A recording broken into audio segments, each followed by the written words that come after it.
um simples relato dos tempos de antigamente. Vou trazer para o presente passados que se remove. Foi no século XIX, relembro com mais afinco, tal como a chuva no zinco, por uns gaúchos muito guapo, a crua guerra dos farrapos dera início em 35. O Rio Grande de São Pedro nada de bom conseguia, era tanta tirania da parte lá do Império, que nunca levava a sério qual fosse o nosso destino. Era severo e sublino, tirando nosso direito, tudo de mal era feito contra este povo sulino. Sofria-se toda sorte de crueldade e maltrato, fazia um gato e sapato deste torrão promissor, não só do imperador como de toda a regência. Presunção e prepotência, sarcasmo e aristocracia, era só o que recebia o povo desta querência.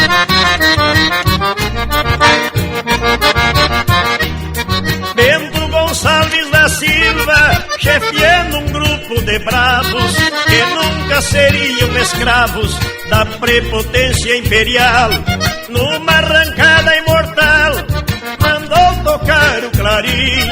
Foi mais ou menos assim o começo desta luta, de 10 anos de disputa para chegar ao seu fim.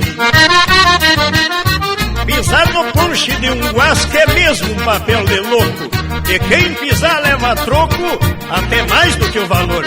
A resposta é com vigor e muita severidade. Assim, com grande vontade, levanta-se os gaúchos, prontito a queimar cartucho pela nossa liberdade. Terminou a grande guerra, sem vencedor nem vencido, nos combates aguerridos, feitos à ponta de lança.